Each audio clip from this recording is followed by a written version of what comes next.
Good morning, good afternoon, and evening, baseball fans. Welcome back to Barstool Baseball. This is Monday. This is the Power Ranking Panel Show.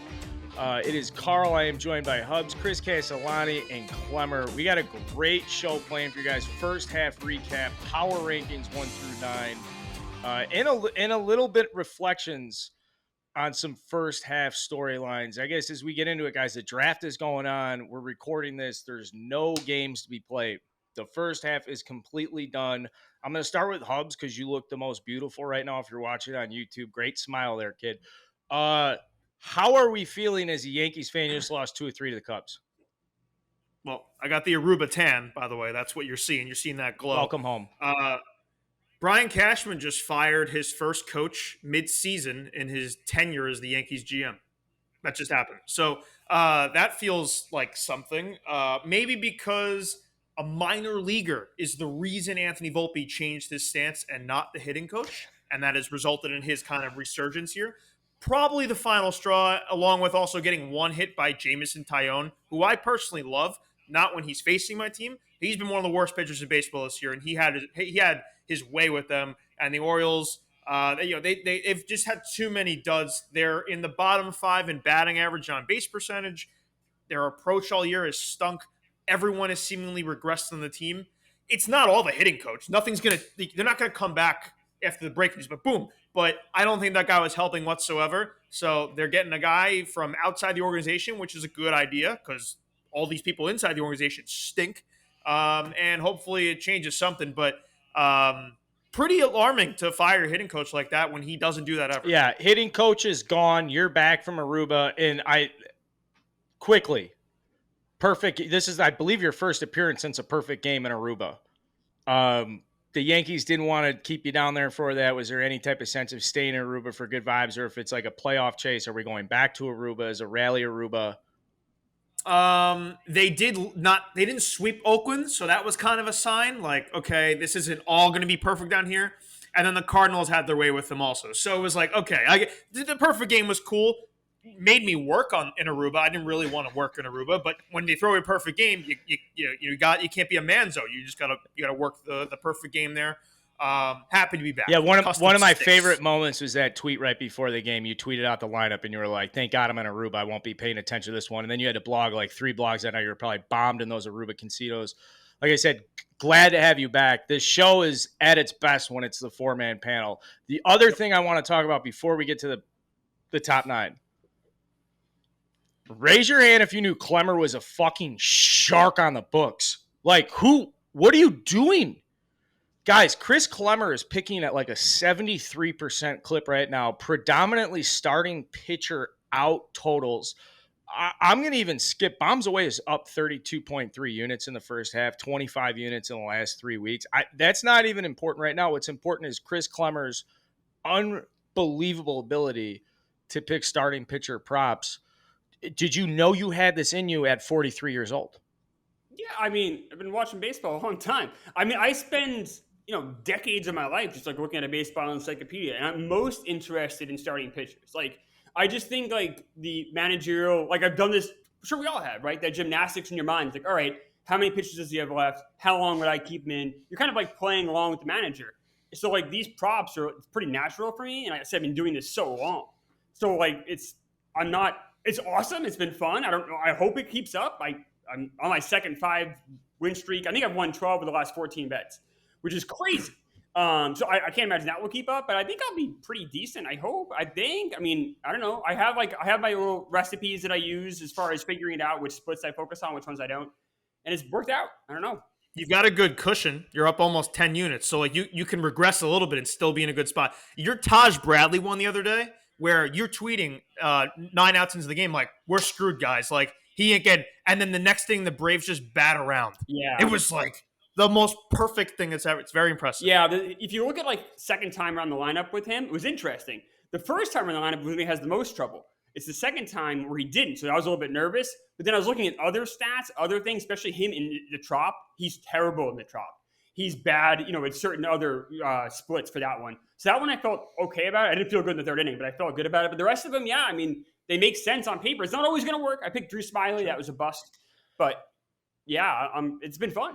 Well, good stuff. job. Keep it up, man. And I know the guys at Penn National love it. Obviously, I will plug Bombs Away one more time. 3 teams pick a home run, 32.3 units. We're red hot since June 1st. I It's will- just yeah, a that's great insane. bet. Just a great I'll bet. say one thing real quick about so I'm 17-6 something. Of course, one of those 6 is one that Dave Portnoy followed, and it lost. And I got a email where he told me how he felt about me in the most unkind terms possible. He emailed you Oh, no, too? I'm sorry, texted me.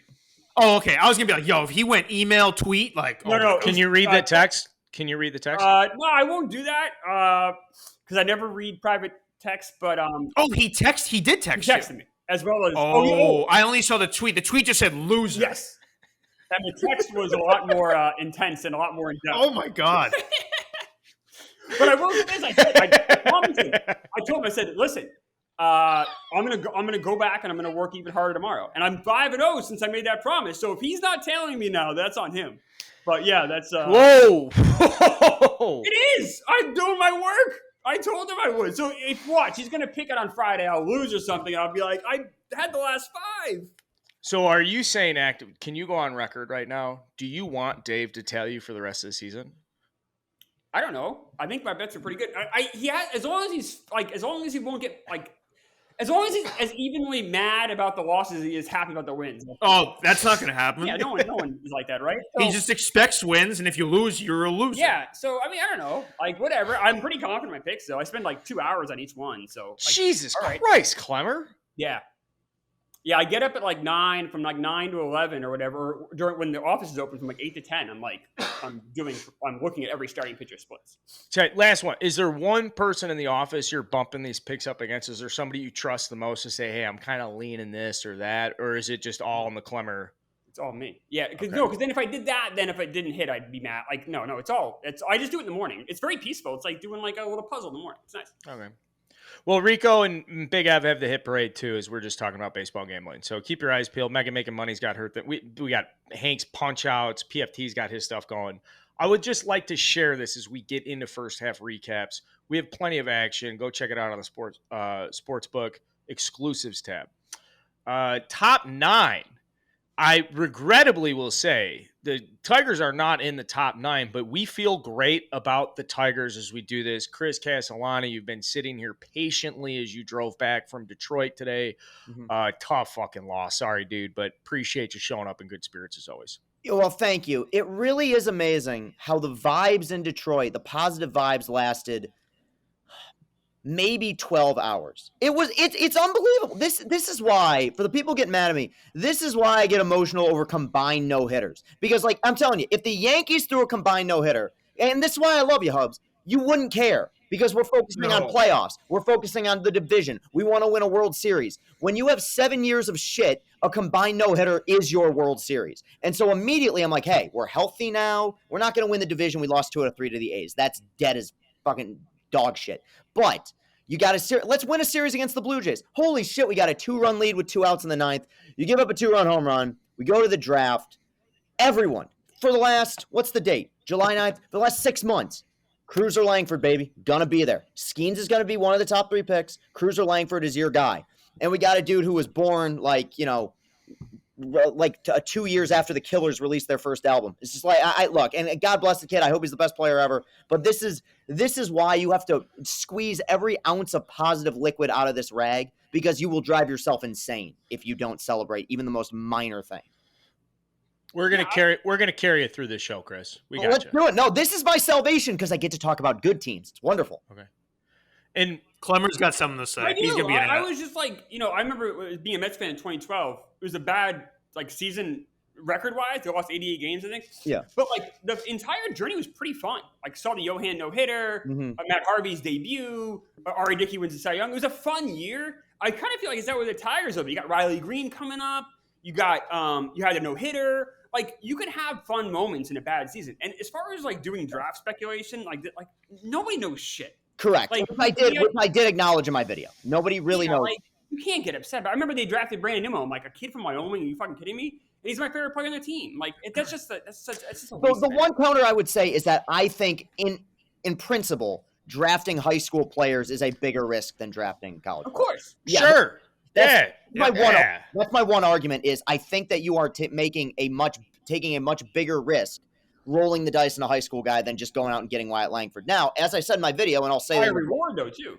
right, and I'll say this in the blog that's coming out soon. 4 years from now, we could be laughing our asses off and saying, I can't believe we were ever concerned. Because, and you brought up Riley Green. I was telling Hubs this off the air. 4 years ago, I wanted J.J. Bleday. I saw him win the College World Series. Wonderful hitter at Vanderbilt. I wanted him at number 5 to the Tigers. He went 4 to the Marlins. We ended up getting Riley Green at 5. Bleday did nothing with the Marlins. Now is in purgatory with the Oakland A's. Yeah. And Green is becoming a wonderful player, drafted out of high school. So you never truly know.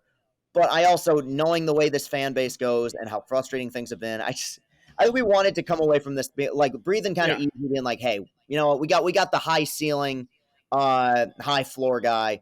Now, it's a bigger risk. Now, if it works, him and Green, same outfield, that's going to be special. We're talking about Max Clark, so that his name hasn't even been said on the show. So I was going to say Max Clark is he's considered one of the better high school prospects or looking players in a long time. Yeah. He grades out in like the 65 plus area and everything but power.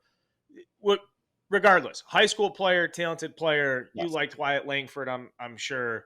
Ultimately, though, it's Scott Harris's decision, who's your president, who's done a great job so far. So this is the nice thing about being a fan of a team that's run by a smart guy. So far, Scott Harris has fucked stuff up. So ride or die with him, I would say that's a good spot to be. Yeah, I'm putting my faith. Yeah. If Avila would have made this pick, okay, I would have had a lot less faith.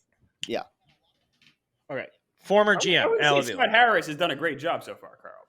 Yeah, he's shown up to work. Like, he hasn't done shit. You know what? He doesn't necessarily have a ton of resources, and the Tigers could easily be just as bad as the Royals this year, and they're actually like relatively competitive at the end of the first half. They've had way more good moments than they have had bad moments. And we're talking about a guy who's inherited like an unmitigated disaster. Yes, I agree. I'm rooting for the guy. I'm just saying I'm not going to give him a star yet. Sure, you don't have to, but he did great stuff with the Giants. I like the hire. Okay. I got a bad wrist too. If you're watching this on YouTube, subscribe on YouTube. This is the 1 through 9. Intro went a little long. That's okay. I fucking like it. Hubs is back from Aruba. Castellani just had a combined no-hitter. Klemmer's practically undefeated except for when Dave Portnoy follows him. And I've done nothing but pack fine china today with foam stuffing while Mrs. Carl's been doing wedding stuff for family. Who fucking cares? Let's get to the top 9, boys. Okay. Batting order. I am going 1, Klemmer 2, Castellani 3, Hubs 4. And the specific thing I'd like to call out before we do this 1 through 9 is we've struggled with saying, is it a team that can win the World Series? Is it a team that's played hot this past week, 2 weeks, this season so far? We're going to put this 1 through 9 in the context of first half. This is our top 9 after we've seen the first half. As we get into the second half, I know that might feel a little nuanced, but for me, it's very clear. Like, this includes April as much as it does May, as much as it does June. It's an entire amalgamation. With that said, I'm going first. Obviously, I'm taking the Atlanta Braves. Yeah. So there's not a ton we need to get to that we haven't repeated about the Atlanta Braves. They're obviously red hot. Does anybody disagree with the Atlanta Braves 1? No, you can't. No. And I'll go number 2, and I'll just say it's the Rays. And the difference between 1 is the Braves by a mile, right? Like, there's no question. And there's a pretty big gap. And that was even emphasized by the series that just happened. And then you have the Braves number 2. I'm sorry, the Rays number 2. And then you have a pretty big gap from there, I think, too. I think the Rays and Braves are in their own universe, their own solar system. And then you have everyone else kind of coming after them. Now, the Orioles are obviously chasing the Rays. A bunch of teams are in that division. So I'm not anointing the Rays as AL champions, but those two teams have had a really special first half. Yeah, I think the great thing we saw from this series was we got great starting pitching matchups. Now, I would have liked to see Spencer Strider go with Glasnow, but Glasnow pitched well. Charlie Morton, pitched well. It was cool to see the Rays tag Elder, even though Elder's had a great first half. Yeah. So, maybe that's a good check for Elder going into the second half. You got a great start from Zach Eflin as a veteran guy in the Rays situation who's pitched a ton against the Braves in his career. So there are a lot of good starting pitching lines where, like, if they played each other in a World Series, there's a good chance that these 6 guys get a start in that World Series, or 5 of the 6 Yeah. guys. If Charlie Morton's not out, or how that shakes up with the Braves. But I did like this series. I did like the fact that it played out as competitively as it did. The first game was a 2-1 game. So I know the Braves win the series, but that 2-1 game, we know the luck in baseball. So I'm not walking away saying the Braves are so much better because they took the series. It was exactly what you would like to see to close out the first half. The 2 best teams in baseball, they've got great starting pitching out there, competing their balls off. I thought it was wonderful, and hopefully Tyler Glass now carries that into the second half. We've been around him a little bit, but how about this? Between the two, if we had to pick a World Series between anybody want to volunteer how they would see a World Series play out between these two? I think the Braves would crush them. Really, I think, and I like the Rays a lot. I need a good deadline out of the Rays because wonderful organization, great team. We talk about their pitching, and it is legit. It always is. If McClanahan isn't healthy, they're not going to make it past the ALDS. To me, it's as simple as that. Yeah, the Braves are on pace to have the most home runs by any team in baseball history. That's So insane. That's insane. Yeah. And you look at some of the numbers on their lineup and the home run. It's just they're unstoppable 139 with Michael Harris hitting like he can right now. Like there's not an empty spot in that lineup. It's terrifying. So and Castellani is absolutely right. Like if Shane McClanahan's not right, they don't have an ace and they can't win. Right, So and honestly, McClanahan's not going to be back this first half. They're not going to win the division. Like then you're talking wild That's card. becoming a legit. What's the latest update with him? With him, I'm not sure. What's the latest update? That's literally their season. Yeah. They need Shane McClanahan. If they face off in the World Series, the Braves have a clear upper hand right now. It's just like there's such a difference in those lineups, and the Rays have a good lineup. The Braves have a way different galaxy of a lineup. It is the Rays impossible to navigate 3 times. The Rays have a good lineup. The Braves have an historic lineup. Yeah, Right. That's the thing about the Braves that I think we got to point to here is they're on pace for 110 wins, and they're 21-3 in their last 24. If to me, one of the storylines of the second half will be like, how historically good can they be? Like, can they be a team that's pushing up on that, top 5 to 10 most wins in a season type of thing? Because I mean, that offense, their pitching is still lacking just with Fried being out. They're going to make moves at the deadline. And this offense, I was tweeted this out yesterday. Sean Murphy should be like at the forefront of the MVP conversation, and he's like the 3rd best hitter on his own team. Like it's just an embarrassment of riches what they have there offensively. By the way, the Rays, Drew Rasmussen is news came out this week. He's out for the season. Yeah, I know that he's on the 60-day IL anyway, but I know that it was kind of like a lottery ticket they were hoping to cash. Not going to happen this year. In fact, he's going to miss half of next year. So that really puts a lot of pressure on McClanahan to come back because, Jeffrey Springs is out for the season. Obviously, we knew that back in April. Now there's not many aces left in that staff. And Taj Bradley's ERA is over 5 now. So he's not going to be an answer for you, I don't think, as far as someone who's going to be super helpful in the playoffs or something this year. Right. When you sign Eflin, you hope he's a very productive 4, can bump up a 3 if there's injuries throughout the course of the season. But if you're walking into a playoff series and trusting that he can go up against a number 2 is kind of a long shot there. Yep. Okay, so we're comfortable with 1 and 2, and I think that's a good starting point for the 1 through 9. And this is something that really hasn't deviated much over the last 10 weeks. I mean, the Rays have been 1 for most of the part. They got taken over by the Braves last week. I do enjoy the consistency. I do like the idea that there's 2 very good teams throughout the year that we can start. Too much shuffling at the top would make me uncomfortable. So as we get into 3, 4, 5, we're going to see some very familiar names here. And I believe Castellani's up here 3. Yeah. And so this might be this is like a very important distinction we're going to make to represent the first half because there's two teams to me. Mm-hmm. And am I wrong or right that we had to think about the Orioles or the Rangers here? Yes, that was my my thought process. Ooh, Hubs. It was okay. Well, that'll make for an interesting discussion because I'm 3. Yep. I went with the Baltimore Orioles because and it says something about both these teams. One, I think the Rangers right now, subject to change, though the issues we had with them coming into the season are becoming more and more apparent with each passing day. That bullpen stinks. I mean, it will lose them games, and especially come late into the season. We saw how dominant Houston was and the way they locked down games late in the season and into October last year with that pen, they need a serious upgrade. Aroldis Chapman will be fine. That's not going to be enough. They need to add at least one more really good bullpen piece, probably two. The pitching, starting pitching, Eovaldi's been amazing. Even he wasn't that great in his last start. John Gray has not been as great over the last few outings. When I look at Baltimore, I think that offense right now is a World Series caliber offense. And we have had our complaints about their pitching, and they're justified, right? Like, I don't feel good going into game one with Tyler Wells as my game one guy. I understand that.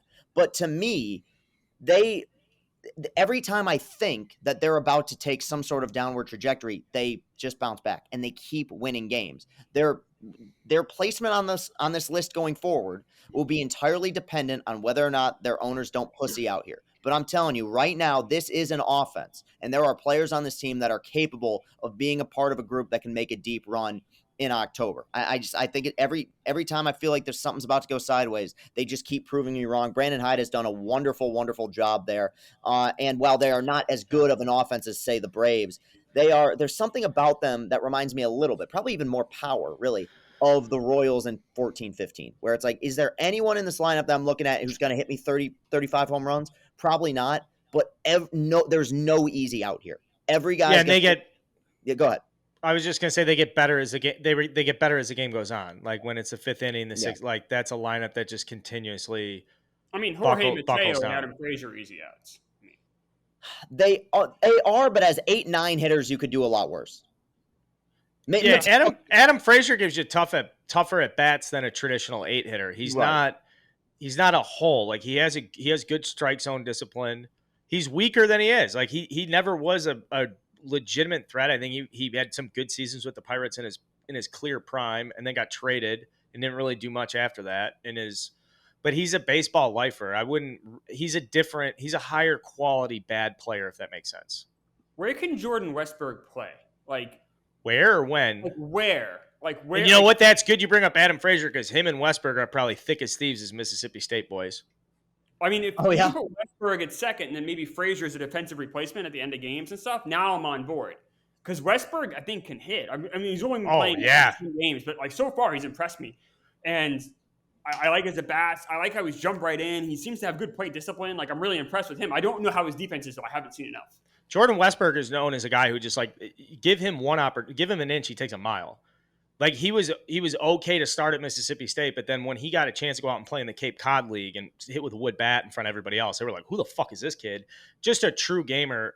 And then the fact that, like, going through COVID and coming back and just not losing a step at all is a testament to that game. But I would be hesitant because would you throw him to the Wolves? Is just talking about the Orioles now, we're talking about Jordan Westburg is like one of their top hitting prospects. You've seen them do well with Adley Rutschman. Mm-hmm. Gunnar Henderson starting to turn a corner since he's, been more aggressive. Obviously, he looks phenomenal. And a lot of young players have done well with the Orioles position-wise. So talking about a guy like Westburg, would you just throw him to the Wolves right now and just be like, dude, just fuck it. Let's just rock and roll? Yeah. To me, yes, because I think there's such good chemistry amongst the young players on that team that I have very little concern that if he struggles, it will in long-term impact his game. I think that they have proven now, they have a track record here where these guys get called up, and some struggle more than others, but these guys have gotten called up and have shown pretty early on that they're major league ball players. I feel the same way with Westburg there right now. I just think that core, these guys came up together. A lot of them knew each other in the minor leagues. They're already familiar with each other. Give this guy a shot. It took Henderson a while. Now he's playing fantastic. I think we're going to get more of the same with Westburg. Piggybacking off that, there is something to throwing a guy to the Wolves when your team needs it, as opposed to when a team is just running and gunning and just lighting up a scoreboard like the Orioles do. Mm-hmm. It's so much easier to just get thrown to the fire when you can just kind of coast, like down at the bottom of the order and do your thing. And then as you get going, hey, when you're going to get going, then we're going to be even better. But like their lineup doesn't need him right now. Like they can carry themselves because he can just chill at the bottom. Yeah. But when he gets going, and he's looked good so far, like he's not struggling. Mm-hmm. So I would have no problem like continue to roll with him. The Orioles showed me something this week where the Yankees took the first 2 in that series at the stadium, and they were there was a potential where the Yankees at the end of this week could have leapfrogged the Orioles at the end, and it's like, wow, how the fuck did this happen? Yeah. Instead, the Orioles just punched right back, blew up Severino in that final game, and now have distanced themselves once again. That is a very Orioles thing in the past that they did not do. They have a different mentality this year, and I like what I see. I keep waiting for that 3-game set when they go up against you guys or go up against the Blue Jays or go up against the Rays and every flaw gets exposed. But I don't know. Every time they get punched, they punch back twice as hard. Big time. If you take put Westberg in the lineup in place of Frazier, every single hitter in your lineup is under 30. Wow, Holy fuck. That's very impressive. That Mike Elias has done such a phenomenal And I'm job. not even counting Colin Cowser, who you just brought up. You could have him take over for Ryan O'Hearn. If you do that, every player in the lineup is 28 or under. And they just promoted their top 3 minor league prospects up a level this week. So like Jackson Holiday went up a level. Yes, whoever the other 2 guys are. I think he was AA. Yeah, good for the Orioles too. I hate Peter Angelos. But this drives the sale price, and maybe it gets a good owner in there. It just kind of changes the dynamic because it's a very attractive team. So it brings in, as opposed to having somebody who is local, who's willing to buy a loser and be the face behind it, like what happened with the Mariners when Nintendo sold them. If they're a hot organization at the time they go up for sale, then maybe you see a big name come in and buy them. That'd be cool. Hand up. I was scrolling Twitter, and I'm just, as a Yankee fan, sick and tired of all these Orioles, like Cole Cowser coming up here and be like, yo, enough. When I saw Jackson Holliday's name, I thought they promoted him to the big leagues. I thought they just said, fuck it. Like, yo, he's tearing it up. Let's just fucking go for this. Instead of like trading for a hot, let's just like fuck over everyone. I was like, yo, not allowed. Instead, it was just up a level. I was like, okay, cool. But at first, I threw my phone. I was like, no, I'm not dealing with Jackson. I'm just not doing this right now. He's so fucking good. Not enough. Thank God I have to wait like a year. Yeah, you'll see him next year, Hub. That's the thing. Yeah. Where the Orioles are at right now, Jackson Holiday's like the last Infinity Stone. It's like you have like when their best piece. I mean, Rutschman's damn good, but their best piece hasn't arrived yet. That's scary for the future for them, man. Well, and then when Grayson like really fine tunes himself too, like then you have a pitching part of it too. Like, don't need that. Yeah. So then Hub's at 4. So we have Braves 1, Rays 2, Orioles 3. So you're up 4. And I had Orioles 3. I am going the Dodgers 4. I love what I see of the Dodgers right now. I don't like. I just see when I see Rangers Dodgers, I see 2 different arrows. Do we correctly to my fingers? So are you selling? Are you asking the group to buy the Dodgers 4 right now? I just don't love what I'm seeing out of the Rangers right now. I don't love it. And the Dodgers seem to just be slowly but surely. That offense is just doing their thing. They need help at the deadline, no doubt. They're going to need a pitcher. They will absolutely need a pitcher. But you just get Urias back here. He had a nice start, I believe, against Pittsburgh. The first one wasn't good. You're going to need Kershaw to come back. Yeah. But I just don't love I think the Rangers have lost 3 of their last 11, and it's 3 straight series. It's just not a way you want to have. Like, they were so good for the first 2 months here. They're just limping into the All-Star break. It's not what you want to see. I still think they're good, but I just like what the Dodgers have going for them right now. I think they're trending in the right direction. So the Dodgers more than the Diamondbacks too, and the Dodgers more than and some of the other. I don't like what the Diamondbacks. I don't like those teams are right below. I don't like what the Diamondbacks showed against the Mets, against Klemmer's Mets, and maybe the Klemmer's Mets are starting to figure something out here a little bit. It was not. Yeah, probably not. But to be fair, they did lose the series against the Padres, but that series against the Mets, hosting them. Just like there was something missing there. So I don't know, man. So let's look at the Dodgers pitching staff. I always love playing this game. So you have Tony Gonsolin, who's been dog shit the last couple of weeks, right? You got Urias, who had one good start. He's coming back from injury, but had a bad one before that. You got Michael Grove, the great Michael Grove. He's got a 6.89 ERA. Not good. Thanks. Let's get him on the show. Bobby Miller's a 4.5 ERA. He's been on the downside. I liked his first 4 starts way more than his last 4. And you have Emmett Sheehan, who's 2-0 with a 4.35 ERA. His last couple starts have not been great. So I don't love that staff. If that team was in the playoffs right now, that team would not make it into the LCS. Like that team. So let's do devil's advocate here. Let's go to Texas. Okay. Uvalde and Gray, good. Yeah. They've had very good first halves. Right. After that, and I know Dane Dunning has good numbers. Good, yeah. But like at Marty, I just don't love anything after those first two names. Three names. I'll give you Dunning. I don't love anything after. If I give you three names, we're in the Michael Grove, Emmett Sheehan conversation. No doubt. I'm just saying, I think both pitching staffs are shaky. I just love with the Dodgers offense. I think they're figuring things out and molding into an offense that is just going to beat the shit out of you. The Rangers have the best batting average, on-base percentage, slugging percentage, runs, hits, and doubles in the American League. For the year. So now, but I don't like how they're trending. Yeah. Do those numbers of the last 3 weeks. Yeah, I mean, it's weird. It's not good. I'm going to throw a quick question out there. Then I'm going to defend Hubs going with the Dodgers support. Are we certain Walker Buehler will not be pitching this year? I don't know. Are we or are the Dodgers? Are the Dodgers? Because I haven't heard it. Because he got Tommy John like last May or something. So I feel like I don't know what the timetable is. They might be more cautious. But that I don't think the Dodgers rush anybody back from injury ever. Yeah. I think they're the most cautious organization with arm injuries. So if you're asking about Walker Buehler and it's like, could he come back early? If it's purely a non-injury risk and he's accelerated himself through development, but like the way the Phillies are like, yeah, Bryce Harper can go out and like I don't know if the Dodgers would do that. I feel like the Dodgers are very conservative and they have got so many moves to make in the future. Like they're looking 10 years ahead. That's fair. The Rangers are slugging .513 their last 14 days. Can we make a decision? I'm volunteering this and saying I don't know if I like the Dodgers. I don't necessarily care for the Dodgers fourth right now on the power rankings. I can be swayed a little bit. I really want to hear from Klemmer. Hubs made his compelling arguments. Klemmer, would you put the Dodgers 4? I know you didn't have them 4. No, I no to both. I would not. I had them at 6. I had them 6. I would not have them at 4 for those reasons I've just said. I just think the Rangers. Now, what Hubs is saying, the trends, I understand, especially not so much in the Rangers hitting, but the Rangers pitching has not been what it was the last 3 weeks as it was all season long, for sure. But the Dodgers pitching the last 6 weeks has been pretty bad. Now, they had a good last week for sure, but they haven't been playing that great either. So it's not like they're this juggernaut like the Phillies when they were on their stretch or something like that. They're not that great. They're very good. I guess if you said this, like by the end of the season, who do I expect to have a better record?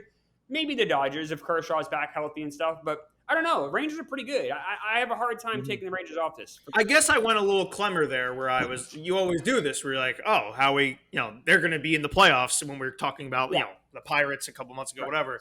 So that's probably more where my thinking is. I just watched the Dodgers in the last few weeks, or maybe it's the last like 7 to 10 days. And then I see the Rangers and I'm just like, that's just two teams in different directions to me. Maybe the Rangers just desperately needed the All-Star break. To take a break. I think they need the All-Star break and they need the deadline too. Because the deeper this goes, the more that bullpen's going to get exposed. Yeah. I think the Dodgers need it too, though. The Dodgers need the deadline too. The Dodgers absolutely need a starting pitcher. I'm tired of hearing Grove. Like Grove is not going to be a guy for them, like this year at least. It's not going to happen. So I don't know. Maybe I did just talk myself out of the Dodgers. Maybe I did jump the gun there, but and maybe I did do a little Klemmerism where they're going to be much better than the Rangers in 2 months. Well, usually I'm right about things, so in this case you didn't. Well, here we go, Klemmer. Here we go. I like the tone that this is taking because the Dodgers are clearly a top 6 team. It sounds like we all agree, and this is something we've latched on to through the first half. Is there's like 6 really good teams in baseball. I think the one thing that would make me put the Rangers 4 convincingly, as we've talked through this, is reframing this and saying it's a top 9 from the first half. Fine. And the Rangers have earned, even if they've been 3-8 in their last 11, if they've dropped 3 straight series, they have earned it. And they played a lot without Corey Seager. They've played without Jacob deGrom. They've gotten guys to step up, so they can have an opportunity to have a great trade deadline looking forward. But if we just say the last 15 weeks or first 15 weeks of the season, I'm comfortable saying Rangers 4, and that's where I would lose the Dodgers in this and say they have had their downs and their ups and kind of. But now we can come back at the end of the season, and I wouldn't be stunned if the Dodgers. I'll concede that if we're really focusing on just almost like a first half rewarding system here, we can go Rangers. Fine. Now, as it comes back for the 5th spot. Does it sound like everybody else has the Diamondbacks ahead of the Dodgers here? Who do you? I had the Astros. I have the Dodgers ahead of the Diamondbacks. In fact, the Dodgers and Diamondbacks right now are tied for the NL West, which is pretty wild. So we have. It sounds like Astros are comfortably 5 here. I have the Astros at 5. That's where I had them. Yeah. Hubs hates it. Hubs hates I just don't like. I want the. I don't know. Altuve just went down, right? Did they say what the prognosis I was don't know, there? but he's on the IL right now. Yeah, that's not going to be great for them. I don't know. I like Just lost Dodgers 5 here. An I like Dodgers 5 here. uninspiring Seattle series for them. Yep. They were so slow. The They were so slow to start. The Astros were so we've showed up for like 9 weeks here being like, what the fuck, Astros? Yeah. So I would be a little. If they won that series against Seattle, then I have a different tune here. Like, just give me a look. You're right. They started so slow, and now they're kind of ending slow. So I don't know. I had the Dodgers 4, so I'm not going to put them. I don't want them 6. I want them 5. And I would say I would put the Dodgers above the Astros through the first half. I think that, but Castellani loves the Astros, so he's been an Astro defender forever. So go ahead and defend the Astros here. Well, no, okay, fine. I will. I think if we're basing this on first half power rankings, I think that the Rangers, you could even argue the Diamondbacks, and I guess in that case the Dodgers, because they're tied for first, are ahead of Houston. But I think that in Houston's defense, they have had a lot of things go wrong for them in this first half. They've had a bunch of pinching injuries. Now, some guys are just like consistently injured. I love Lance McCullers, but he's never healthy. Luis Garcia out. Altuve missed a solid amount of time. It looks like he's going to miss a little bit more time. Jeremy Pena has not been what he was last year. Alex Bregman has not been what he was last year. Arguably the best hitter in baseball has been out for a month plus at this point, and they are, despite everything that's happened, 2 games out of first against a team who has been red hot for a heavy majority of this season. They are still, until proven wrong, the Astros. And they are good at adding pieces at the deadline. They've had a lot of things go sideways for them, but they're going to get Yordan back. I can guarantee you the numbers that Bregman's putting up right now will not be the numbers that he's going to put up by the end of the season. They still have... I'm sorry to interrupt, but these are not arguments for why they should be in the top 9 in the first half. Like, these are good arguments about why they're a great team and why they're a successful organization. But if you're selling me on where they exist in the first half, I don't know if like Bregman's numbers will get better or Alvarez will come back or they are who they are. Wins. Well, they should be, to me, I'll simplify it then, because that's fair. I believe they belong in the top 9 because even right now and throughout the first half of the season, I believe that they are a better team than the Marlins, Reds, and Phillies. So to be in the top 9, they deserve that spot. I think that 4 through 6 area, there's a lot of gray area there, and it's very, very subjective because you have teams that have been red hot, that are kind of trending downward. You have some teams that were so-so that are trending upward. So they absolutely deserve a spot. But I think in that 5 or 6 range is kind of apropos for them. We're at 5 right now, so I had them. Yeah, that's where I had them. I had them 5. On my personal list, I had Rangers 4, Astros 5, and then Dodgers 6. So I think putting them at 5, I'm kind of fine with it where it is right now. I think we have Dodgers 5, and we're considering whether or not the Astros should be 6 in this conversation. I think we're kind of like 4. But Klemmer's up 6. I'm just saying, as we talk about it, I like the Dodgers 5. I'm interested in arguments against as you're talking about the Astros. The most compelling thing that you said to me is that they're 2 games back after the Rangers have been red hot and the Astros have struggled tremendously. Yeah. That's the best thing you could say about the Astros for why they belong as much as they do. But they're going to be a second half team. They're going to be a team where we come back and say, like, damn, they were so slow to start. Jose Abreu was slow. And Klemmer started to jump the gun. Where do you want to take this? Yeah, so I think we can ink the Dodgers in at 5 because I think we're all seem fine with that. So the question now is, are the Astros at 6, right? I can see that argument. I think the Astros maybe should be the 6th team. I have them at 6. It's close between them and the Diamondbacks for me. Here's why I think the Astros are a decent 6-team option. Their pitching's been just stellar this year. It's second in the American League in ERA. They have the best, maybe Castellanos is the best pitcher in baseball, maybe certainly in the top 3 or 4 in the American League without argument. So you have an ace to start that playoff series. And I mean, so the Astros are going to be scary there. My issue with the Astros, though, on the other side, is their offense is lousy. And we see guys are going to get better, but I don't care if you have a shirt that says Astros, you have a shirt that says, Yankee or whatever your shirt says, it doesn't mean shit to me. And, when you have Martin Maldonado, who's never been able to hit, you have Jose Abreu, who may just get old. He might just suck now. And then on top of it, Jeremy Pena, he's doing exactly what he did last year. Yeah, I was going to say that. He was only really good in the postseason. Yeah. He was a 700 OPS guy in the regular season. But now you can make a case that, and I thought he might get a little better because you figure a young player like that might improve a little bit. He hasn't, but he hasn't really regressed. He's fine. I mean, Bregman's also, he's 29, but infielders, third basemen, as we know, they age quicker than outfielders or first basemen do. Some guys just get old, and they just the offense might just kind of stink. Now, if they get Yordan and Alvarez back sooner rather than later, then it's a different situation. It's kind of like the Yankees and Judge. Like those teams just need those hitters so bad. Without them, it's their kryptonite.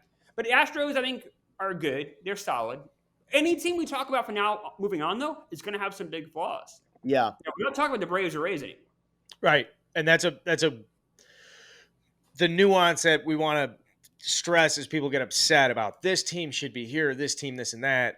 There's some really hot teams. Like I'll say Cincinnati coming in here. I wanted to be sexy. If this was a regular power ranking show, I wanted to go first so I could put Cincinnati 5 so I could talk all the shit about Cincinnati. But we're doing a first half recap, and they're more of an example of glaring holes. And sure, it's sexy and it's attractive and it's a great story right now. But are we really being honest about the starting pitching and the bullpen? You could do that with the Marlins at 52 wins and a -9 run differential. Right. Yes. They're 5-5 over their last 10 too. It's not even like they're very hot at 52 and 39 right now. They're just playing below average, slightly average to below average baseball.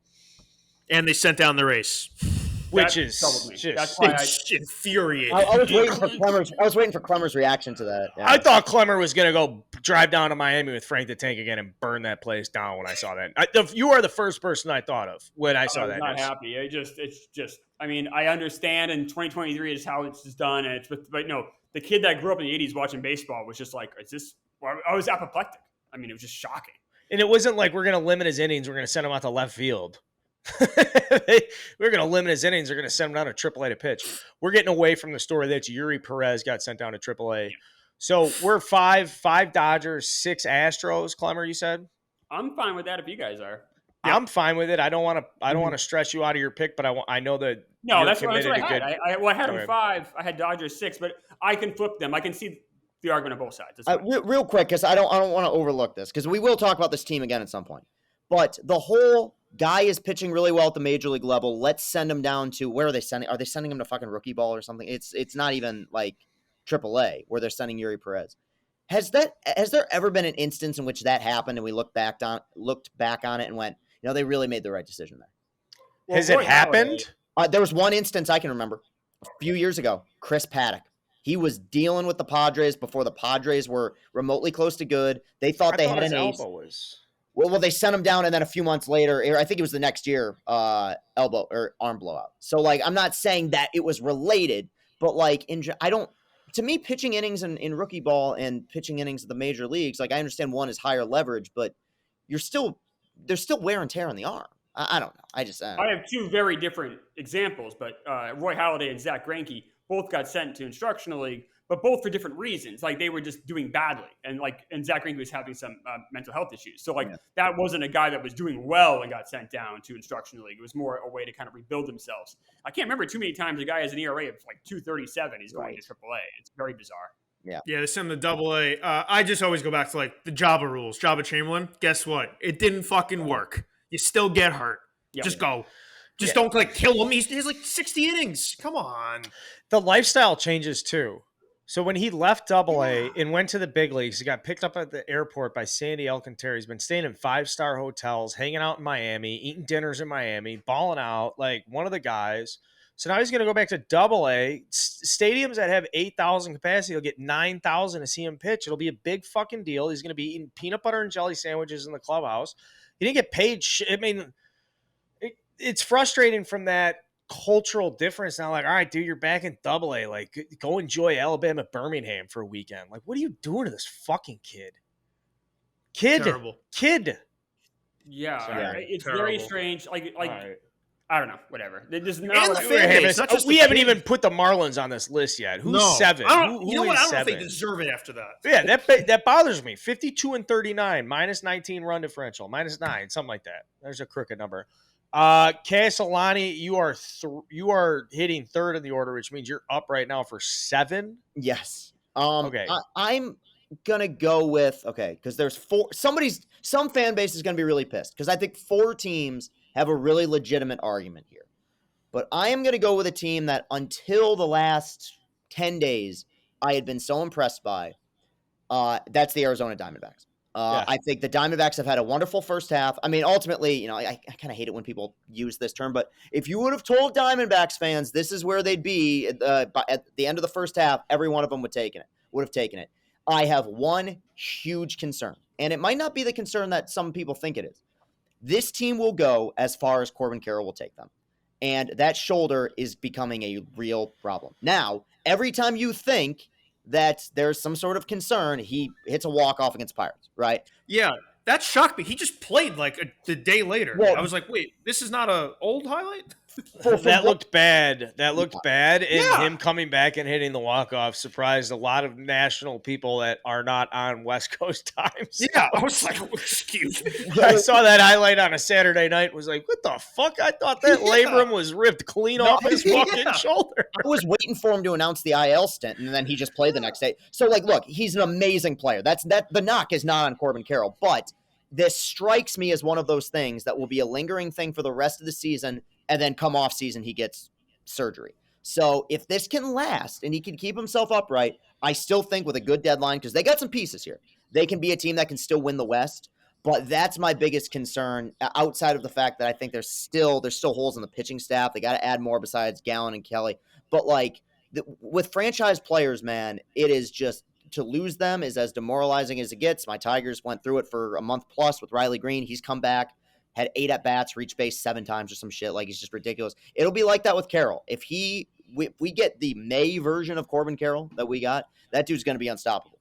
And this team, in turn, can be really dangerous. But that's kind of my biggest concern is the injury bug, lack of depth on the pitching staff. And we know the Dodgers aren't going anywhere either. But if we're taking into account overall resume, this has been an overwhelmingly successful first half for Arizona. Yeah, the issue, like you talk about Corbin Carroll, it's not just him, though. It's you need him to stay healthy, you need Zach Gallen to stay healthy, and you need Merrill Kelly to stay healthy. Right. And we saw what happened when Kelly went down. The team cratered, and it looks like dog shit. And, you got the other guys. Tommy Henry has definitely kind of leveled up. He's becoming like a pretty good 4-starter option for like a really good team. Michigan man, baby. Ryan Nelson is whatever. He'll use lead innings, and Zach Davies is horrible.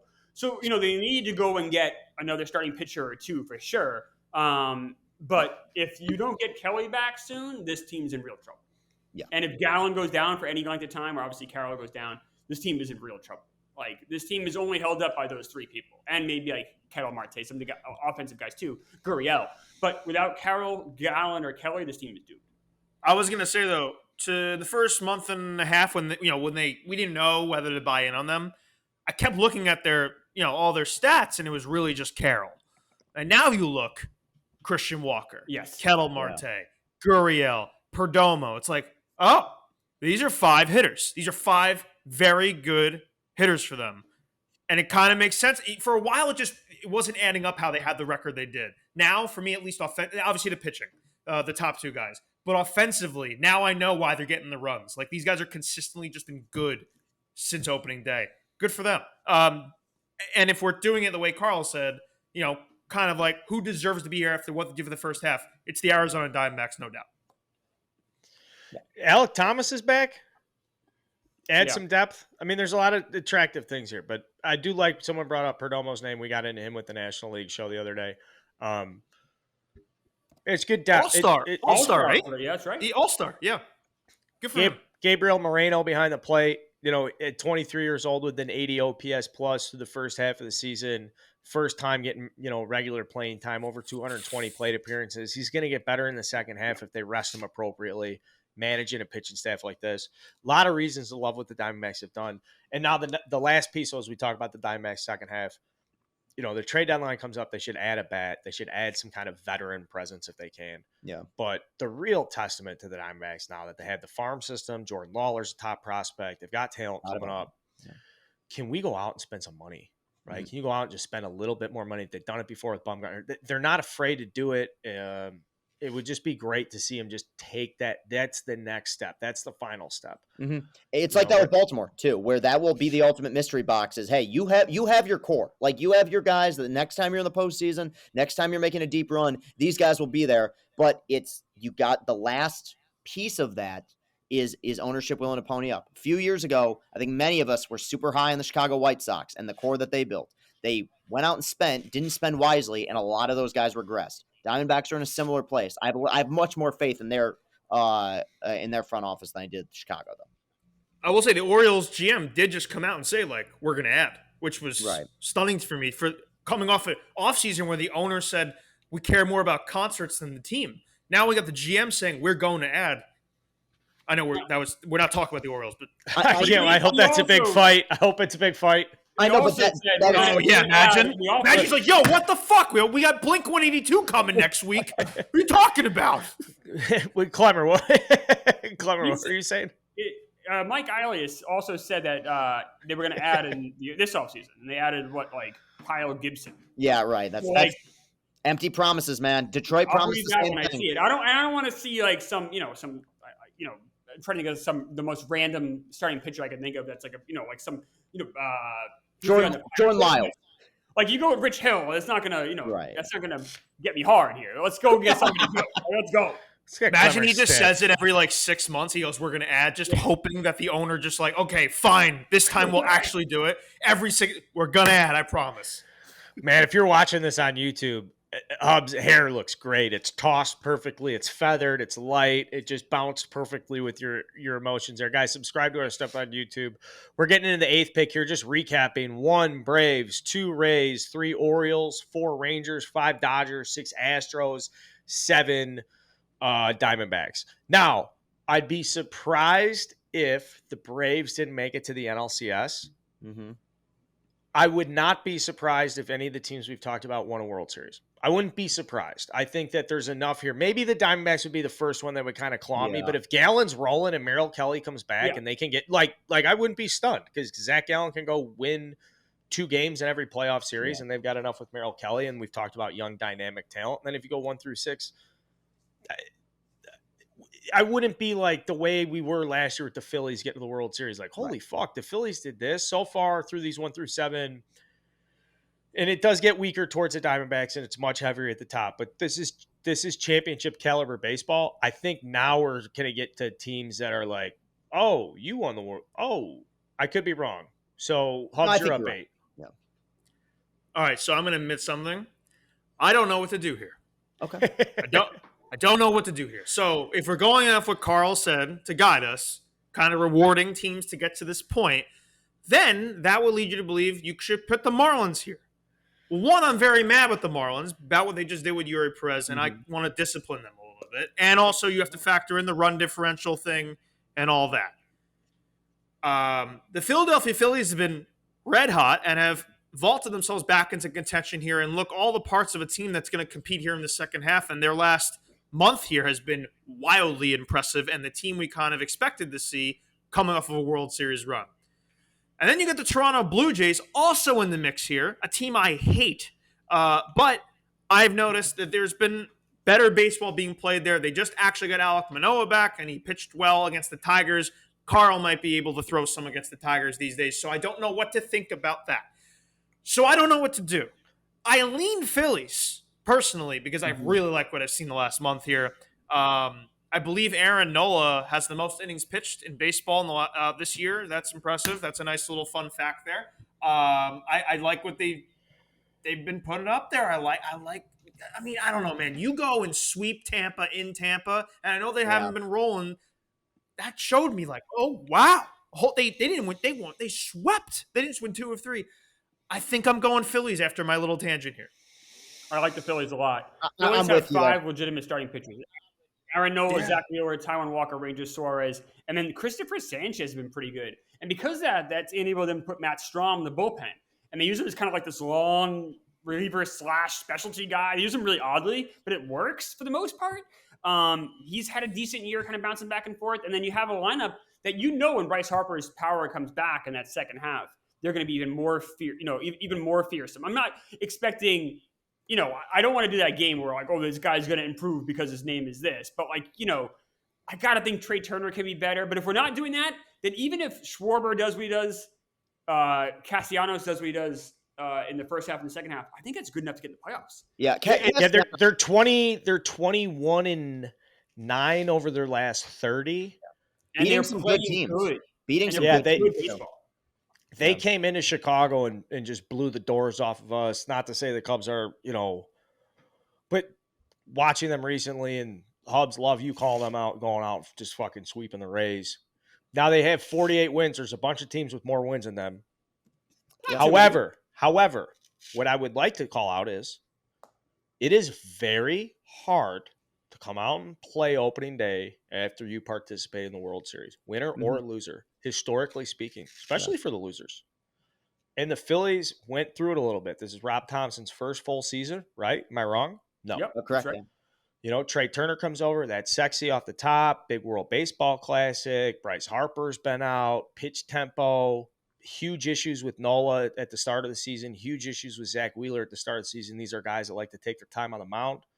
So to where they've come and matured throughout the season, I think it's a great pick at 8 because they've done a ton. The evolution of where the Phillies have come throughout the season, I think, is remarkable and should be rewarded heavily, especially considering the World Series hangover.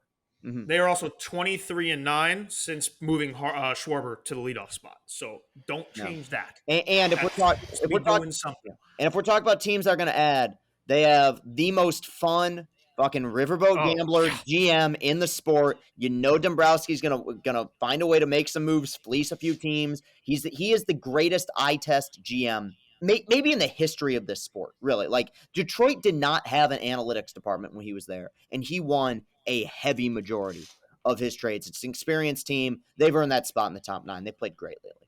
Also, prospect holding, never heard of it.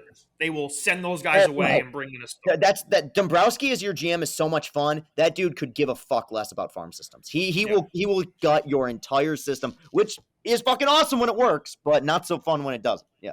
Yep. Clemmer, what do you got? I was saying Branch Rickey was pretty good if we're talking about the greatest GMs of all time with eye tests. But okay. I mean, little different circumstances, but yes. A little different. No, the Phillies are a great pick here. I have no problem at all with them. Yeah. Now this is going to be interesting. This 9-1 because who's up now? Is it? There's nobody that's up right now. I mean, technically, it would be me as the leadoff hitter hitting 9th, but I suppose I can. I will argue with anyone about this, but the Cincinnati Reds have to be honest. That's my pick. That's my pick. So if in Clemmer, you can shake your head all you want, but like they keep winning. I don't give a fuck. They keep winning, Clemmer. They can't stop winning.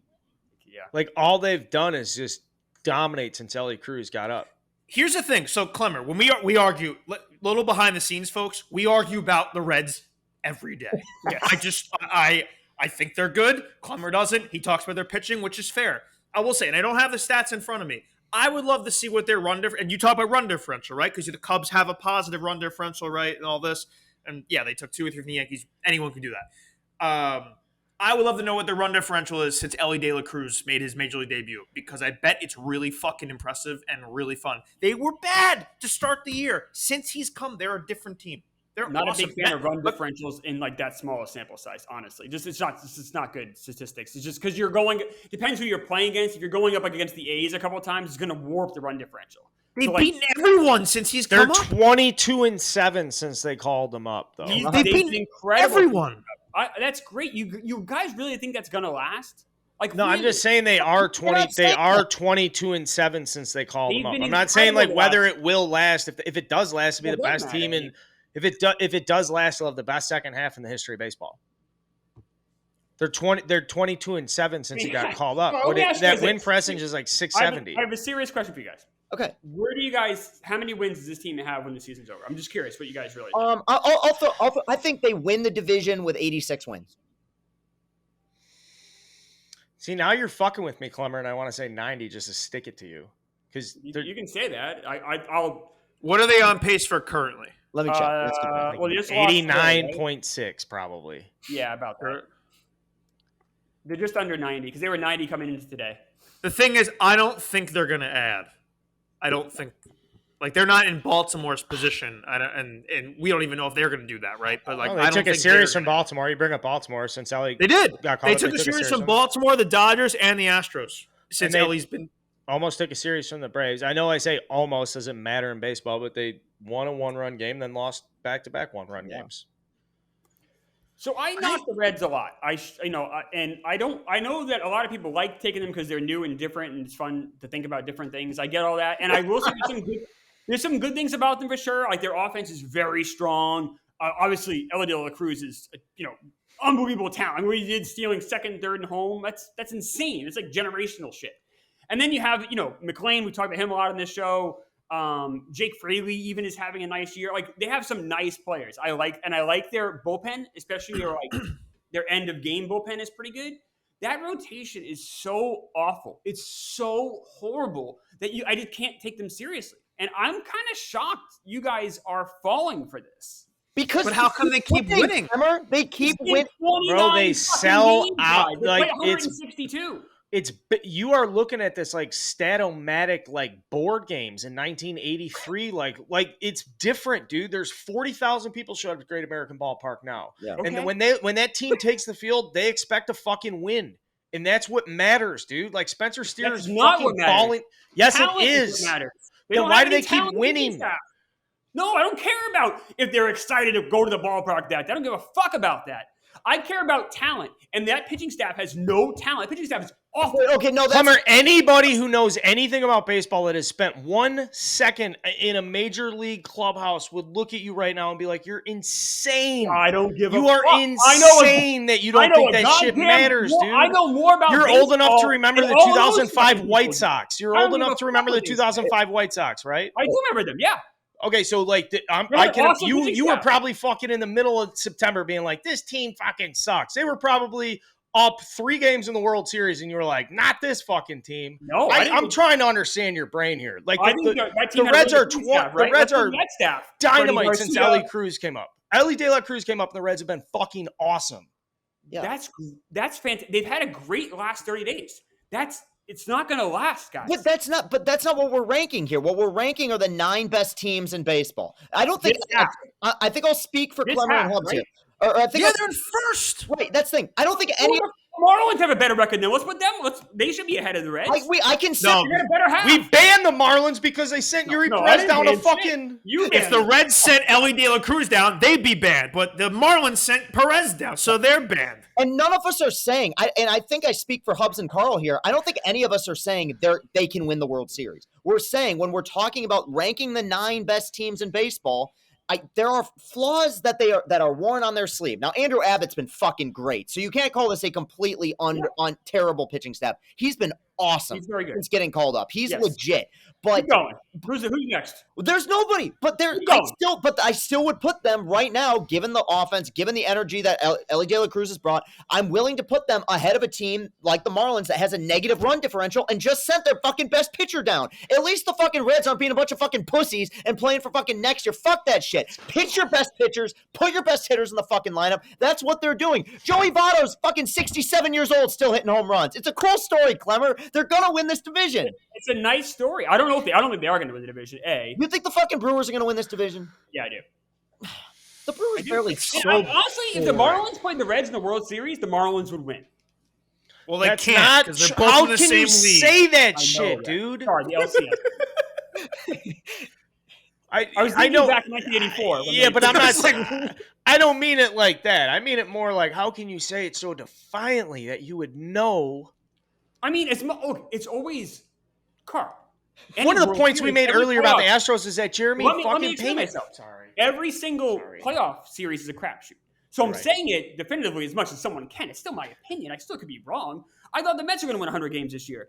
They're not even finished fucking 500. So obviously you're going to be wrong a lot. But part of my job, I think, is to make opinions that I believe in that are honest to me. But you also have to be strong about it, and you have to mean them. And if I'm wrong, then I expect Hubs at work. I expect Marty to drool at me or whatever in an angry way. I expect people on Twitter to give me shit. And that's fine. That's my job. That's what I like doing. But I mean it, though. The Marlins would kick the shit out of the Reds in the World Series. I really believe that because you can't start guys like Graham Ashcraft and Brandon Williamson in World Series games. It doesn't go well. What will you think? I'm just going to throw out a name. I'm going to throw out a name because he's one of our guys. If the Reds get an Eduardo Rodriguez type at the deadline, do you consider changing your opinion a little bit? Because at that point, you have 2 really good starting pitchers. At that point, you putting them top 9? Are you considering it? Oh, I consider it a lot more. Okay. That would address one of their. So let's say they traded with the Reds and got Jack Flaherty and Jordan Montgomery. I know Montgomery just got hurt, but let's say they worked out some deal. They got both starters coming back. Now I like the Reds a lot to win that division. But okay, if we're talking about division, though, and the Reds ownership sucks. They're awful. But Talk about being cheap. Brewers can't hit left-handed pitching. Their offense sucks. Like most owners are terrible. There's only like Right. 3 owners I think people would stand behind publicly, and one of them's yours, Klemmer, and your team fucking sucks. So it's hard to like. I know that's what I'm saying. Like, who cares about the owners? Like, the Reds are playing good baseball right now. Are you kidding me, Carl? Do you think fucking Spencer Steer gives a fuck who owns that team right now? They're fucking. You think David Bell fucking cares? I don't give a fuck with David Bell. The fans should care. People should care. Everyone should be up in arms about this. But they're 9 games above 500. They're in first place. Here's the thing that helps me balance out the shitty starting pitching, because they do have shitty starting pitching. They got a closer. They got a really, really fucking good closer who, when they have leads, and they've been having a lot of leads lately, they don't blow them. That helps me legitimize them a little bit. Diaz is fucking awesome. I like their 7th, 8th, and 9th innings guys. So, man, can't you see that a team with a really fun lineup and a really nice end of the bullpen, that's a winning success? Like, you don't have to – listen, if you have all 3, you're in the Braves-Rays area. That's right. We're not talking about teams that good. Like, this team has 2 facets of the game that are really, really good right now. That legitimizes them to me to be a top 9 team. I think the Marlins are better. And not with Yuri Perez not in the formula anymore. I still think I like that team better. No. Braxton Garrett's a very good pitcher. Sandy Yeah, Alcantara, I believe, can be better. If he pitches like this the rest of the way, it's going to get difficult for sure. Jesus Luzardo is getting better every month. You see the improvement. And then max in, guys like Soler, Arise, that's an okay enough line. I think it's scratched enough runs where they can win. I like the Marlins better than the Reds. I know it's more fun to say Reds. I understand that, and it's but that's not what I'm looking at. It's not how I'm gauging stuff. You think we're just like out here having a blast? I'm just like, some of that where it's like, this is a fun team, and they get all of you fucking dick. That's you act like the Reds like you just said we just showed up to just fucking blow Cincinnati today. I feel like you guys have been doing it all month, but maybe they haven't been in this fucking rankings. They have. We put the fucking Cubs in these rankings before them 2 weeks ago. I was wrong. Very wrong. I said it immediately. I was in Rhode Island, furious. Hey, Graham Ashcraft has 2 great starts in his last start. I will say, if you're the GM and you have Andrew Abbott and you've got Hunter Green and you can flirt around with Nick Lodolo, who is a top 10 overall pick in 2020, maybe you're fucking feeling good enough, dude. And maybe when we revisit this conversation of would you spend the money for Joey Votto next year, you don't sound so stupid to say, sure, pay him $20 million, so you have to pay him $7 million on a buyout. People like Joey back. And Joey's got that great story of helping Will Benson on a flight from Chicago to Boston. And then now Will Benson's since that flight from Chicago to Boston, the story is Will Benson's like the best hitter in baseball. And he's telling anybody who will listen, it's because he sat next to Joey Votto on the flight and he just talked about his pregame routine. Now, are these the type of stories that make me as a baseball fan fall in love with the game? Yes. Not the back of a fucking baseball card. This is what makes me fall in love with the game. The concept that a team of guys can come together. They can love each other. They can play harder together. They can fucking take the extra bag. They support each other when there's a strikeout. Somebody goes 0 for 4 and they're standing in the clubhouse afterwards going, dude, don't fucking worry about it. The next guy, you got him.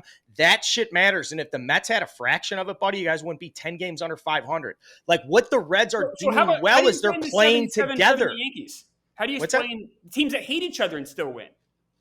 That happens all the time, too. It's not excellent leadership. Talk about Billy Martin now. Talk about Billy Martin bringing people together if you're going to do that. All right. How'd they go in 78 when they fired his ass in August? What happened to Thurman Munson in 77? What happened to him in 79? Okay. I thought it was 78. 79. He got in the plane crash. All right. Listen, that was too heavy. And I'm sorry for our Yankees participants if I did not. We took a turn. Yeah. I thought it was well, if you know Klemmer on shows, things get dark, and I'm sorry. I'm not. I will say, though, if you guys are all obviously pretty serious about the Reds, then obviously I'm outvoted and we should have the Reds there. But I'll say it on protest. I think the Reds are good. I'm going to text you every day that they win. And it's going to be a lot of times in the second half. I'm going to text you every that's the thing is no one's going to notice when they lose 3 in a row. But they're going to notice when they win one game because Elliot De La Cruz does something exciting and fun. And that's where I think where it can kind of get a little troubling. It's like, all right, what are we choosing now? When you go like, listen, they went 22-7 the last 29 games. That's impossible to ignore. They've been really good the last month. They've been the best team in baseball the last month. They're really fun to watch. They've also had a pretty soft schedule, and I don't trust their pitching 100 greens out until next month. I got to tell you, their schedule in the second half, I was scanning it, ain't very difficult. Well, No, the division sucks. The division that sucks, so they're gonna have some easy games there. That helps. Division's in transition, guys. Okay, little respect. Fair. It's not like the AL Central, which is just stuck. I feel like I like the trajectory of some other teams, but yeah. It's been a good debate, and honestly, I cannot tell you guys how much I respect the way we've gone about this list, and I like the banner, and I like where we're at, because you know what, Klemmer? I hope that I'm right, and I know that if you're right about the Reds, you're going to be rubbing it down my fucking throat. Yeah, like that's the way it should be, shoving it, whatever. Okay, so just to recap, we have Braves 1, Rays 2, Orioles 3, Rangers 4, Dodgers 5, Astros 6, Diamondbacks 7, Phillies 8, and Reds 9. It's a solid 1 through 9 through everything that we've seen. There's some teams that are left off here. The Blue Jays, ton of talent. You know, they're missing it. Alec Manoah is the reason they're not in the top 9. We'll just be honest about that. That's a very, like, if he's even a fraction of himself, he's a top, they're a top 5 team. Couldn't see that coming. He was going to start back. He shut down the Tigers. I still win even if he pitches well the rest of the year. He gets sent down to rookie ball. But yeah, I think they're gonna be on the up and up. I wouldn't be shocked if they're in the play. I mean, they're in the playoffs right now, I think. Fuck me. I know you hate them. Stay strong. The Giants made an appearance in the first half. They've been on the power rankings. They've been playing better baseball, particularly the last 10 weeks. Yeah, Wilson were a shutout today. The Yankees had a lot of appearances in the first half. Don't deserve it right now. The Brewers had a lot of appearances in the first half. Stink. Yeah, I don't like them either. I'll give you one team outside the Blue Jays that I think if things go right for them, I've seen a little bit more life the last few weeks. Seattle Mariners. Yeah. I'm not, and I almost was. I'm not completely out on them yet because we talked about it with Houston. J-Rod ain't finishing this year with a 720 OPS. And that rotation is really good to great. Logan Gilbert is pitching fantastic right now. We know how good Luis Castillo is. Kirby's going to come along. And that core that got them to the postseason last year and won them a postseason series, that's still there. Not done with that. If there's one team I could see finding their way into these top 9, maybe 3, 4, 5 weeks from now, maybe them. And the Angels also suck. So like they're going to ascend in that division. So yeah, we'll see. Yep. It's on. Oh, sorry. I was going to say the Mariners also have a guy named Brian Wu in that starting rotation who's 23. He's made 7 starts. He's looked very efficient. Not like lights out, but like quality. The Mariners are, even though losing Robbie Ray obviously hurts, they are my team that I kind of have my eye on is like, are they going to make the run? Because they could. It's just too good of a pitching staff to ignore. It's just too good. Right. Yeah. Great division, though. And hopefully I'd like to see playoff baseball in Seattle. What they did last year is amazing, and they only had one game, right? There's one I put together a segment of just a little behind the scenes stuff. We're getting here on like an hour 15 of the show. I put together a segment we had talked beforehand, like here's top 5 things we can talk about for first half breakdown. And so we'll just pick one, and it was just kind of like your take or your thing or your takeaway. I can start it and kind of get people warmed up with this, but I just want to end this as we come out of a first half and we get ready for the second half. All-Star game. We got the home run derby coming up in the All-Star game, a little bit of break. That's great for a lot of players. Shout out to Yanni Diaz, who's leaving the All-Star game to I think as soon as the game's over to go home for like the C-section birth of his child and then go right back across country for. So a lot of players get time off. Some players have no time off from the All-Star game. It's a very special time of the year because this is where there's nothing going on. I think it's Wednesday, Thursday. There's no sports, nothing at all. It's a very special time in the calendar. So as we kind of wrap up the first half, I'll open it up and we'll just go down the line. We can go Hubs, Castellani, and then we'll close with Klemmer. My big take from the first half is for as much shit as baseball's taken for a long time, like going back to steroid era and the amount of shit Manfred gets, like wearing the clown shirt. Sure, I get it. That sells. That's great. Like people hate Manfred. That's fine. And watch this on YouTube. We got Manfred clown shirts on sale. Cheating scandals. Fucking people hate owners and billionaires and money and COVID. We fucked up COVID, all this stuff. I really think baseball is as healthy as it's been for as long as I can remember. Like, I got to go back to Sammy Sosa days to feel as good as I do about baseball right now. And it's a lot of it has to do with the infusion of youth and rookies. And I feel it as a content creator and sharing content and being someone who's like followed for 10 years of like making content around baseball. This is like the first time where I used to look at hockey and be like, man, the NHL really likes it when people make content about the NHL. Yeah. And this is the like first time as an MLB. I'm like, man, MLB baseball, the culture around the idea of being a content guy and wanting baseball on the internet, it's healthy for so many reasons.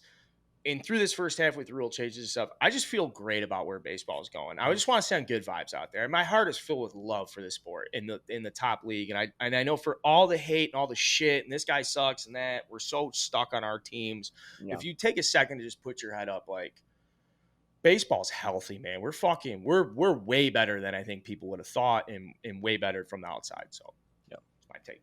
Agreed. Yep. Okay. I go? Yeah, go ahead. Okay. Kind of simple. Pretty straightforward. The new rule changes were an absolute home run.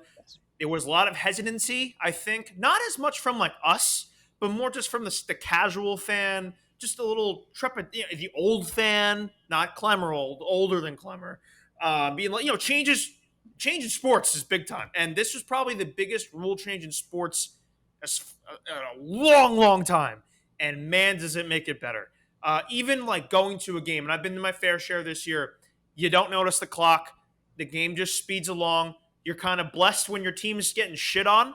Not just necessarily going to the game, just watching them be like, wow, we're down 10-0, but hey, it's only been 2 hours and 10 minutes and we're almost out of here. Like, it makes losing almost better sometimes. If that's weird to say, but man, it's just nice 2.5 hours. You see games rarely dip into threes now. Stolen bases being up is exciting. Yep. I mean, you've got guys all over the Ruiz going nuts, and Acuna might be flirting with a season we've never seen before for what he's putting up there. It's fun to see stolen bases back. I like the pitch clock. I'm 1% worried it affects like one playoff game. It ends because of a guy didn't like look at the pitcher. Like, I think there's a little bit of tweaking maybe we got to do, but overall, the grand scheme of things, home run, very happy they did it. But wouldn't you argue, Hubs, if that happens, it would almost be good for baseball, the amount of discussion we'd get about a playoff game or a big moment in a playoff game being decided by a – now, I don't want to decide the entire game, but, like, I mean, what's the most talked about perfect game maybe ever? It's the one that's – yeah. You know, like – yeah, no, I don't – Larson? I think more people know who Armando Galarraga is than Don Larson. Klemmer, you want to get this, or do you? I mean, my brain just—I had an aneurysm. Yeah. Sorry. Are you sure? Out of my ear. Hey, we're not doing first half fucking takes about Galarraga's perfect game from 11 years ago. I'm up. I'm gonna piggyback off what you guys said, but I'm gonna change it a little bit. Outside of the rules being awesome, new rules are fantastic. I figured they would be. The pitch clocks change the game. I love how many teams believe that they're in it this year. I think the expanded postseason, while I was skeptical about it at first, this is working because we went with 9 teams in our power rankings. We left off probably 3 or 4 teams that with the right deadline could put themselves in legitimate contention to win the pennant and or win the World Series. That is wonderful for the sport of baseball, because to me, the number one issue that we run into is that so many teams have their fates decided in early April, sometimes even before the season. Now, I know they suck, but the Pirates started 16-7.